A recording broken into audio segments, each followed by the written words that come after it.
What is up, everybody? Tanner Trails back with another video. Today I want to go over why this Pathfinder Scorpion is the best survival knife that's ever been created, and there's 5 reasons why. So before we begin, I do want to explain I am definitely biased. Dave has been a huge mentor to me, but he's also a pioneer in the wilderness survival industry, and this knife was actually a gift given to me from him. And as I've been using it, I've learned that there's every single piece of this knife is critically thought about, and everything in this knife, every feature of this knife has a reason for it, and it does end up making it the ultimate true survival knife, if you could call it that. So anyways, let's go ahead and get into each 5 reasons why I believe that this is the best survival knife you can possibly get. And again, this is the Pathfinder Scorpion survival knife by Pathfinder Knife Shop.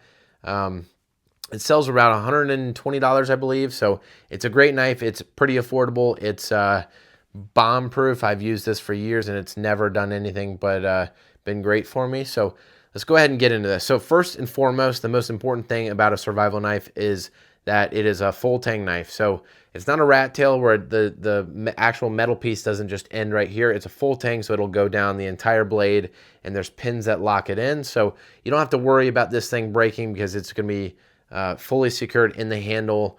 You're not worried about the handle falling off or anything like that. So the second thing that we're going to get into, and one of the biggest reasons that this is a great survival knife, is because this has a 90-degree spine. So the spine, the back spine of this knife is 90 degrees, so it's actually pretty sharp if you feel it.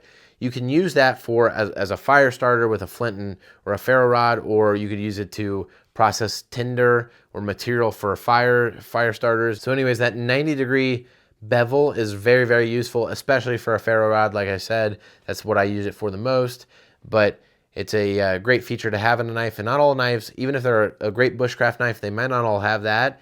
And it kind of just makes this back edge of the knife a little wasted. The next thing that we have in this knife that other knives do not have is the Scandinavian grind. So it's a Scandinavian grind, which basically is pretty much the easiest to sharpen when you're out in the field. So you can use a strop and just hone this knife for almost forever. So with the Scandinavian grind, you can literally just hone this with a leather strop very, very easily, because it's a flat grind. You don't have to worry about the convex curve of the blade because there's not one. So you can really, really easily sharpen this in the field, and it's not really a big deal whatsoever. Now moving on to the next thing is the blade itself is actually carbon steel. It's not stainless steel, and the benefits with carbon steel is, one, it holds an edge actually a little bit better than stainless steel, but also one of the biggest reasons that carbon steel is better than stainless steel is you can take a piece of rock, depending on the hardness of the rock, and you can actually get sparks by hitting it off of the back of this spine.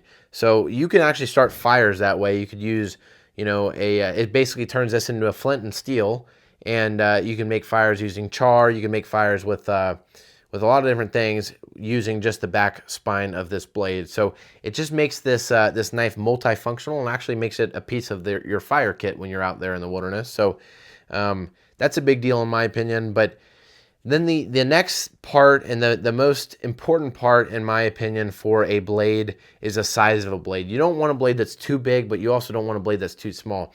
This is about 3 to 5 inches, and this blade itself is good for just about everything. So it's not too small to where you can't process large trees, but you can totally process a tree that's up to 5 inches diameter or more if you beaver chew it. So, but also this blade is not too big to where you can't do small, minute tasks. You can definitely carve in little traps and make little things with this, because the blade itself is a great size, and Dave has come up with a perfect size for this blade.